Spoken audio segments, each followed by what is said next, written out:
भाई और माताओं, ये है हमारा मैथ्स 2 का वीक 1। इसमें हम सीखेंगे वेक्टर्स क्या होते हैं, डिटरमिनेंट्स क्या होते हैं, माइनस एंड कोफैक्टर्स क्या होता है, क्रेमर्स रूल क्या होता है, कैसे सॉल्यूशन फाइंड करते हैं। उसके बाद हम यहाँ सिस्टम लीनियर इक्वेशन में क्या है, उसके बाद हम एक क्वेश्चन सॉल्व करेंगे और इसी के साथ हम समाप्त करेंगे अपना वीक 1। इतना ही है और कुछ नहीं उसमें। ठीक है, तो आ जाओ स्टार्ट में। वेक्टर क्या होता है? What is vector? Vector in R n are list with n real entries. क्या अंग्रेजी बोली मैंने? सपोज मैंने बोला ए वेक्टर है, इसके कितने कंपोनेंट्स है? दो कंपोनेंट्स है, ए और बी। तो वेक्टर क्या होगा? Vector A is in R two, इसके दो वैल्यूज है। ये अगर A B C D D F G H लिख दिया तो क्या हो जाएगा? वेक्टर इन जितने कंपोनेंट्स है उतने में, आर में है तो एन में। ठीक है, अब आते हैं व्हाट इज डिटर्मिनेंट्स। डिटर्मिनेंट्स क्या होता है, इसको हटा दो पहले। क्लियर दिखना चाहिए ना सबसे कुछ, तो क्लियर के लिए आते हैं डिटर्मिनेंट्स। मैट्रिक्स आपको पता है? अगर कोई मैट्रिक्स का डिटर्मिनेंट निकालने बोले तो क्या होता है? दो, अगर दो है ए बी सी डी तो कैसे निकालेंगे? इसको क्रॉस, मतलब क्या? A D minus B C, ये इसका डिटर्मिनेंट है। सबको पता है? इतना पता ही होगा यार, बट फिर बता रहा हूँ। अगर कोई जैसे properties, determinant of A into B निकालने बोले तो क्या होगा? Determinant of A into determinant of B. मतलब अगर दो मैट्रिक्स दे दिए, उसका दोनों का कंबाइंड डिटर्मिनेंट निकालने बोले तो हम सिंगल सिंगल डिटर्मिनेंट निकाल सकते हैं। ये बोलने का ट्राई कर रहे हैं। ठीक है। दूसरा, अगर बोला जाए कि अगर कोई वेक्टर मल्टीपल है, जैसे इसमें ए बी और T times C T times D, तो इसमें से एक कॉलम से हम टी बाहर निकाल सकते हैं, स्केलर उसको ऐसे निकाल सकते हैं। अगर इसमें ये अगर ऐसे होता ए सी,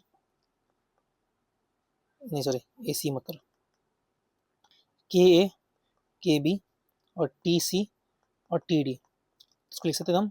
इसमें से एक कॉलम में तो एक बार बाहर निकल लिया के, इसमें से एक कॉलम में तो एक बार बाहर निकल लिया into T into A B C D. समझे? उसी तरह अगर हम ये कॉलम में, ये अभी तो कॉलम में था, अगर रो में होता है ऐसे के तो भी हम बाहर निकाल सकते थे। मतलब एक कॉलम से अगर मल्टीपल बाहर निकल रहा है तो उसको बाहर निकाल सकते हैं। अगर ये दो होता है यहाँ पे टी टी, तो ये टी स्क्वायर हो जाता। ये प्रॉपर्टी। ठीक है, अगर कोई मल्टीपल है कोई कॉलम तो उसके स्केलर मल्टीपल को हम बाहर निकाल सकते हैं, इसका मतलब ये। ठीक है, अगेन गायब गायब गायब गायब गायब छोड़ो, गायब छोड़ो, करते हैं छू मंत्र। गला बैठा हुआ यार, पता नहीं क्या हो गया। ठीक है, minus and cofactors. Minus and cofactors क्या होते हैं? अगर डिटरमिनेंट दिया हुआ है उसका माइनर कैसे निकालेंगे? अगर m1 का माइनर क्या होगा? माइनर मतलब उसका बच्चा। a11 का बच्चा क्या है? a1 का बच्चा ये होता है। एक लाइन ड्रॉ करो, दूसरी लाइन ड्रॉ करो, उसमें जो बच जाए उसका बच्चा है। इसका बच्चा क्या होगा? ऐसे ही ड्रॉ किया, इस लाइन ड्रॉ किया, तो ये और ये इसका बच्चा होगा। m12 बोला तो क्या हो जाएगा? a21 a31 a23 और a33।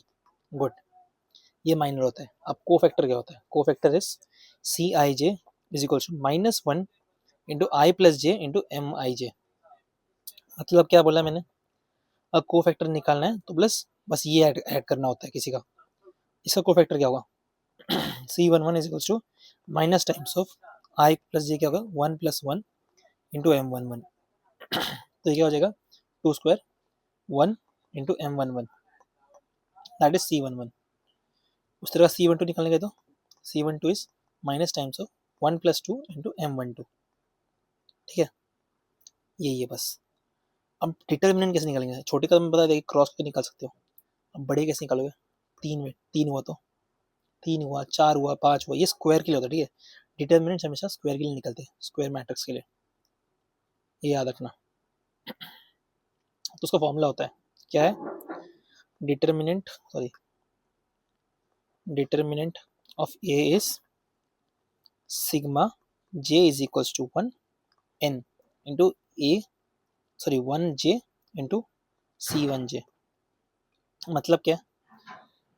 इसका इसका कोफैक्टर निकालो प्लस इसका कोफैक्टर निकालो प्लस इसका कोफैक्टर निकालो। मतलब किसी भी एक कॉलम का अगर आप कोफैक्टर निकालते हो तीनों का कंटिन्यूस में, तो वो डिटर्मिनेंट मिल जाएगा। इसे तुम रो का भी निकाल दो, कोई इशू नहीं, इसका भी निकाल, कहीं से भी निकाल दो, बस तीन लाइन से निकाल दो, तो आपको क्या मिल जाएगा? डिटर्मिनेंट ऑफ ए मिल जाएगा। वो यहाँ पे, जैसे यहाँ पे हम नॉर्मली ऐसे फॉलो करते हैं कि ऊपर वाले कॉलम्स का, ऊपर वाला रो है उसका डिटरमिनेंट निकालते, ठीक है, इसका इसका इसका कोवेक्टर निकालते, तो उसे हमें डिटरमिनेंट ऑफ ए मिल जाता है, that is A11 C11 plus A12 C12 plus A13 C13, ठीक है। इसको सॉल्व करने से कैसे हो जाता है, C11 क्या होता है, C11 इज M11 बिकॉज 1 + 1 ये 2 हो जाता है, तो -1 हट जाता है, तो ये जाता है माइन ये A11 इंटू M11।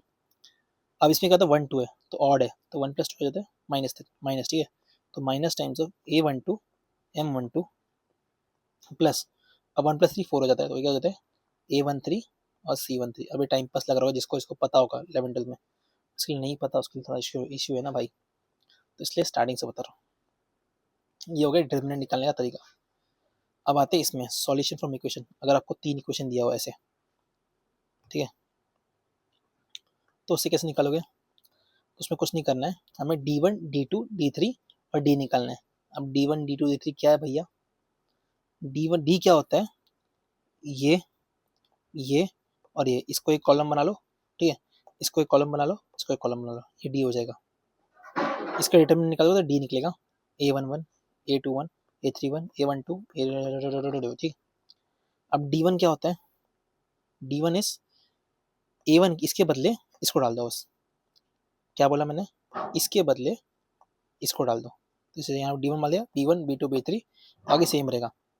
अब इन दोनों को डिवाइड करोगे तो आपको x1 मिल जाएगा। उसी तरह अगर आपको x2 निकालना है, दैट इज ये, तो इसको गायब कर दो और इसको यहाँ डाल दो, ठीक है, तो कैसा होगा ये x2 इज D2 क्या हो जाएगा A11 A21 A31 A12 के बदले क्या आएगा B1 B2 B3, यहाँ हो जाएगा A13 A23 एंड A33, ये निकला है, बस इतना ही है। इसको डिवाइड कर दो तो ये निकल आएगा। उसी तरह D3 के लिए इसको गायब कर दो और इस D3 के लिए इसको गायब कर दो, इसको डाल दो, बस और कुछ नहीं है, इतना सही है। अरे यार आवाज़ आ रही है बहुत ज़्यादा है, पता नहीं क्या पटक रहे लोग, छोड़ो जान दो, पढ़ो। अब इन्वर्स ऑफ मैट्रिक्स, अब ये क्या है, इन्वर्स क्यों पढ़ा रहा हूँ पहले, ये सब कुछ कब वैलिड है, जब इसके डिटर्मिनेंट्स वैलिड है। अगर इसका डिटर्मिनेंट 0 हो जाए तो एनीथिंग बाय 0 क्या हो जाएगा इन्फिनिट, जो कि वैलिड नहीं है, इसलिए डिटर्मिनेंट्स, इसलिए इन्वर्स पढ़ा रहे हैं। इन्वर्स क्या होता है, A inverse is adjoint of determinant of A, अगर डिटर्मिनेंट 0 है तो उसका इन्वर्स एग्जिस्ट नहीं करता, वो इन्वर्टिबल नहीं कहलाएगा। इफ किसी का डिटर्मिनेंट 0 हो गया तो वो इन्वर्टिबल कहलाता है, सॉरी इन्वर्टिबल तो वो होता है जो सॉरी इन्वर्टिबल होता है जो इन्वर्ट किया जाता है, जो इन्वर्ट नहीं किया जाता उसको क्या बोलते हैं, नॉन इन्वर्टिबल, हाँ नॉन इन्वर्टिबल, जो उसको नहीं कर सकते उसको नॉन इन्वर्टिबल बोलते हैं, और जो इन्वर्ट कर सकते हैं वो इन्वर्टिबल्स होते हैं। अब कब कोई गलती होती है भाई, ठीक है। एडजॉइंट ऑफ ए क्या होता है, अब इन्वर्स निकालते कैसे, इन्वर्स निकालने तरीका क्या है, ये तो बता दिया मैंने, A inverse is adjoint of A divide by determinant of A, determinant तो निकाल सकते हो पर एडजॉइंट कैसे निकालेगा, एडजॉइंट निकालने का तरीका कुछ भी नहीं है, सिंपल सा, हर किसी का कोफैक्टर निकाल दो और उसका ट्रांसपोज ले लो। क्या बोला, जैसे यहाँ पे देखो, यहाँ मैंने ये डिटर्मिनेंट लिया, इसका मतलब इसका इन्वर्स निकाल दो, कैसे निकालोगे, C11 निकालो, C11 कैसे निकालेंगे, -1 टाइम्स ऑफ इसका माइनर क्या हो जाएगा 4, इसका -4 हो जाएगा, ऐसे करो ऐसे करो, तो -4 निकला, 4 इंटू -1 टाइम्स ऑफ 1 + 1, ये C11 हो गया। C12 क्या हो जाएगा, इसको और इसको माइनस करो तो ये बच जाएगा, ठीक है, ठीक है, C12 यहाँ पे 1 और -1 times of 1 + 2 that is minus, तो ये माइनस निकला है, माइनस निकला है। अब C ये निकला है, ठीक है हमारे पास। अब इसका ट्रांसपोज ले लेते हैं, ट्रांसपोज कैसे लेते हैं, ट्रांसपोज कुछ नहीं करना होता, इसको यहाँ लो इसको यहाँ लो, बस 2 को यहाँ लो यहाँ लिया, ठीक है, तो ये हो गया, -1 यहाँ आ गया, -2 यहाँ आ गया, 4 हो गया, ये ट्रांसपोज हो गया। अब इस ट्रांसपोज को डिवाइड कर दो डिटर्मिनेंट से, ये क्या, ये निकला है हमारा ये इनवर्स,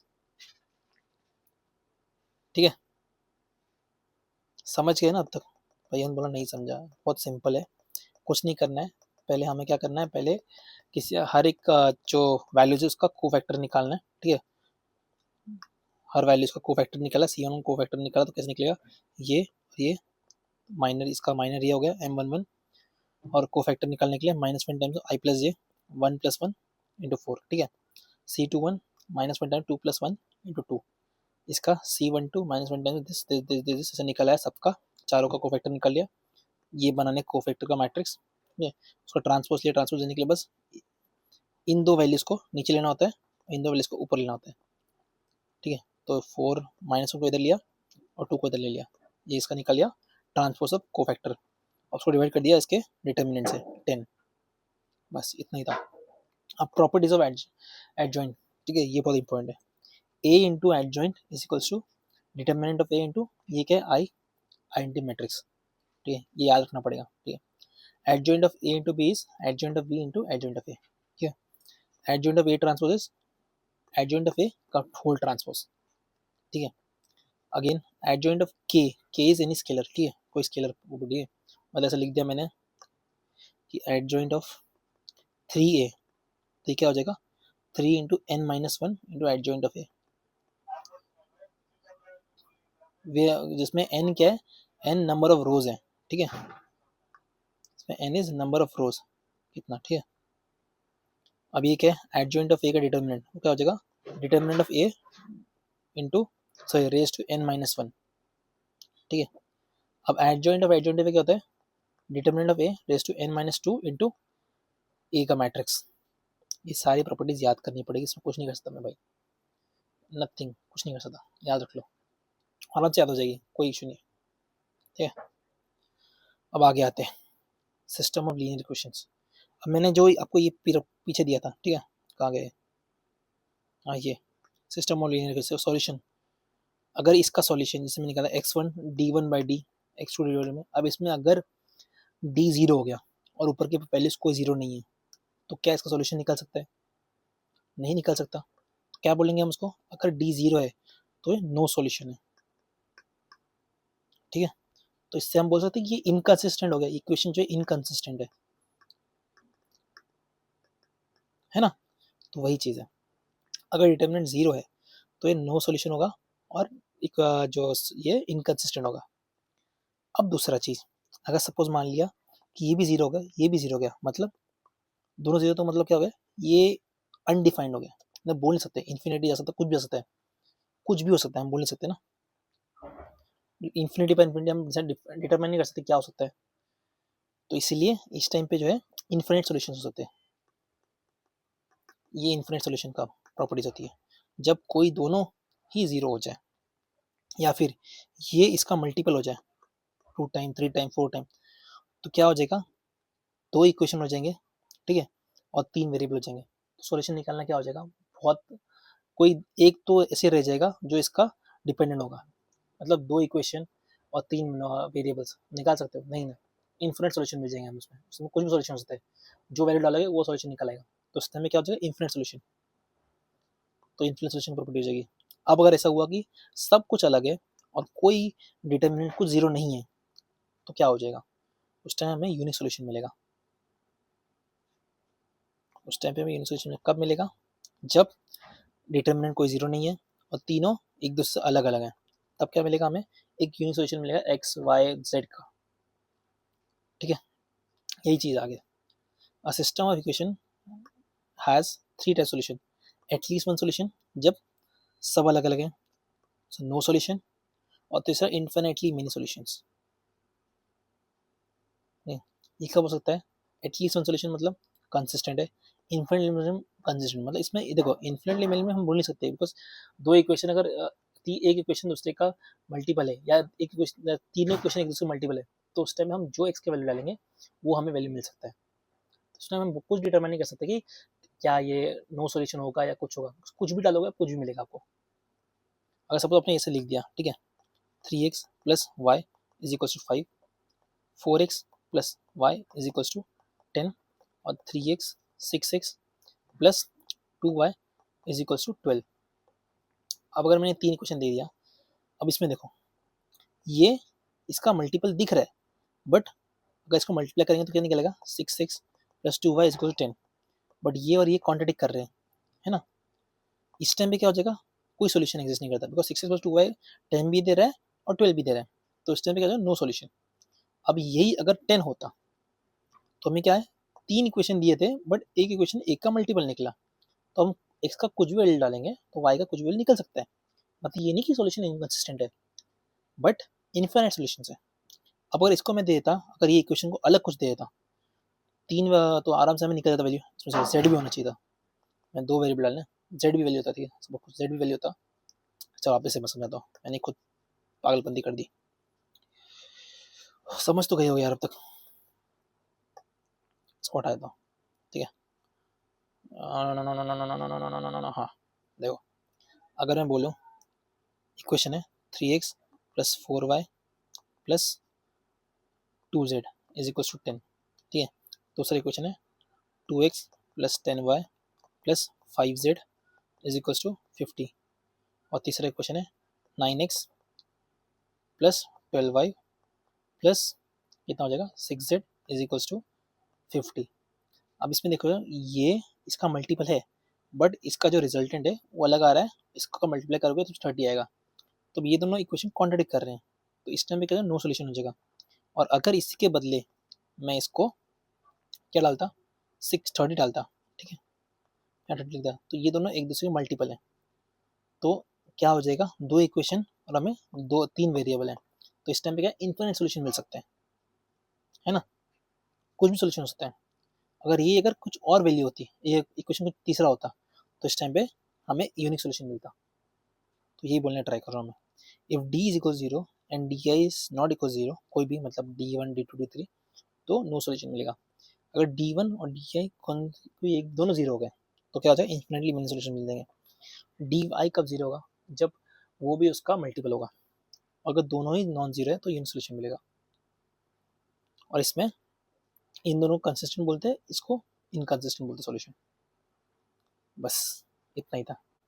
अब आते हैं इस क्वेश्चन पे, consider system linear equation with unknown, ये दिया हुआ है, क्या बोला है, choose the equation to be satisfied by b1 b2 b3 to ensure that the given system equation has solution. Solution होने के लिए क्या करना पड़ेगा, पहली बात तो पहले चेक कर इसका डिटरमिनेंट क्या है। डिटरमिनेंट से 1 3 1 2 0 8 1 -1 5, ठीक है, इसको सॉल्व करने पे आए तो 1 इंटू प्लस 8, ठीक है, माइनस और माइनस, ठीक है, plus -2 into 3 into 5 15, minus minus plus 1, ठीक है, इसको 1 इंटू दिस, तो 1 इंटू 24, ये कितना हो जाएगा 32 माइनस 32, जीरो हो गया। मतलब क्या है, डिटर्मिनेंट जीरो हो गया। अगर डिटर्मिनेंट जीरो है इसका मतलब क्या है कि या तो नो सोल्यूशन होगा या तो इन्फिनिटली मिनी सोल्यूशन होगा। अब इन्फिनिटली मिनी सोल्यूशन होने के लिए क्या करना पड़ेगा, किसी एक डी आई को जीरो होना पड़ेगा, तो हमें क्या करना पड़ेगा, हर डी आई को चेक करना पड़ेगा। ये बात किया था ना हमने कि इन्फिनिटली मिनी सोल्यूशन में क्या होता है कि डी भी जीरो होता है और एक डी आई भी जीरो होगा, है ना। क्यों होगा, इसका रीजन बताओ। ये देखो क्या होगा, ये इक्वेशन है एक्स वाई जेड, ठीक है, ए बी और सी होगा, ठीक है, A X plus B Y plus C Z, ये क्या हो जाएगा 2a के ए X plus K A Y K B Y plus K C Z is equals to alpha, ये है के अल्फा। तो इसमें क्या होगा, ए बी सी के अल्फा के ए के बी के सी। अब दो अगर कॉलम्स सेम हो गए तो इसका डिटरमिनेंट जीरो होना पड़ेगा, इसलिए इसका डिटरमिनेंट जीरो होता है, समझे। तो इसमें क्या होगा, हमें सबका चेक करना पड़ेगा। एक बार हम b1 यहाँ डालेंगे, b1 b2 b3 2 0 8 1 -1 5, एक बार डालेंगे b1 यहाँ पे 1 3 1 b1 b2 b3 1 -1 5, और चौथी डालेंगे 1 3 1 2 0 8 b1 b2 b3। इसमें सॉल्व करोगे तो आंसर ये निकल के आएगा, सॉल्व कर लेना, इन तीनों में से एक का आंसर ये निकल के आएगा, इज ये आंसर। बाकी ऑप्शन मैच नहीं करेंगे इसलिए ये आंसर है, ठीक है। So this was it, system linear equation हमने ये सीखा कि 3 टाइप के सोल्यूशन होते हैं, at least one, no solution, infinitely many. इन्फिनिटली मेनी के लिए D1 और DI एक जीरो होना पड़ेगा, D1 और D2 दोनों जीरो इन्फिनिट जीरो नहीं है तो यूनिक सोल्यूशन होगा, और अगर D0 और DI कोई जीरो नहीं है तो नो सोल्यूशन है, ठीक है। डिटर्मिनेंट्स क्या होते हैं, इसके प्रॉपर्टीज देखिए, इसमें से मेन जो है दैट इज ये काम आता है हमारे, तो ये नोट्स बना के रख लेना, ठीक है। सो इतना ही था इसमें। अब मिलते हैं नेक्स्ट वीक में, हम सीखेंगे एक्लन फॉर्म क्या होता है, उसके बाद रैंक ऑफ मैट्रिक्स सब, ठीक है, चलो फिर चलते, टाटा बाय माता।